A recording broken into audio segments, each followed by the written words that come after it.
नमस्कार, मैं अंजना और आप देख रहे हैं यूपी जनसंवाद न्यूज। आइए बढ़ते हैं आज की बड़ी खबर की ओर। मायावती को नहीं, भाया भतीजे का विक्टिम कार्ड, नाराजगी बढ़ी तो आकाश को भुगतना पड़ा खामियाजा।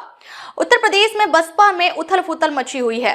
पार्टी के सारे पदों से हटाए जाने के बाद आकाश आनंद का victim card Baspa supremo Mayawati को रास नहीं आया। इसी वजह से उनकी नाराजगी बढ़ गई। उन्होंने आकाश को पार्टी से बाहर का रास्ता दिखाने में उन्होंने तनिक भी देर नहीं की। पार्टी सूत्रों की माने तो आकाश आनंद बीते कुछ दिनों से पार्टी पर अपना वर्चस्व बनाने के लिए कुछ वरिष्ठ पदाधिकारियों के खिलाफ मोर्चा खोल रहे थे। इसमें उनके ससुर अशोक सिद्धार्थ भी अहम भूमिका निभा रहे थे। सूत्रों की माने तो पार्टी को अपने तौर तरीकों से चलाने की आकाश की मुहिम को लेकर बीते कई दिनों से अंदर खाने नाराजगी बढ़ती जा रही थी। जो अहम फैसले मायावती के नजदीकी पदाधिकारी लेते थे, उनमें आकाश सीधे हस्तक्षेप करने लगे थे। गठबंधन के बाद धोखा मिलने से मायावती इसकी पक्षधर नहीं थे। चर्चा यह भी है कि यूपी के बाद हरियाणा और दिल्ली में मिली शिकस्त के बाद आकाश गठबंधन की हिमायत कर रहे थे, जो कि मायावती के दिशा निर्देशों का सीधा उल्लंघन था। कई बार गठबंधन करने के बाद में धोखा मिलने से मायावती इसकी पक्षधर नहीं थी, जिसके आकाश आनंद और उनकी टीम मुखालफत करने लगी थी। नेताओं और कार्यकर्ताओं की लामबंदी करना भारी पड़ गया।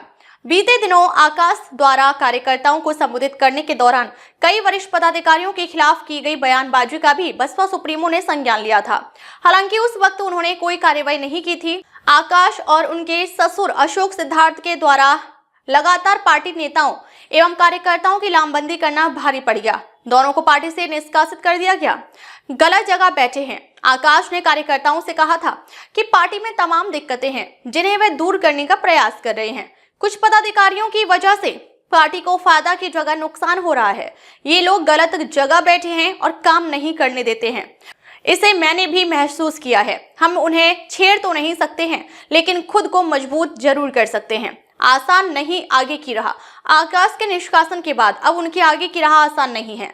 उनके पास पहला विकल्प अलग संगठन बनाना है, दूसरा विकल्प मायावती की नाराजगी कम होने का इंतजार करना है। हालांकि जिस तरह राजनीति में पदार्पण के बाद आकाश युवाओं की पसंद बनते चले गए हैं, यह भविष्य में बसपा के लिए दिक्कत का सबब बन सकता है। अब तक के लिए बस इतना ही। फिर मिलते हैं एक ऐसी ही बड़ी खबर के साथ। तब तक के लिए नमस्कार और देखते रहिए यूपी जनसंवाद न्यूज।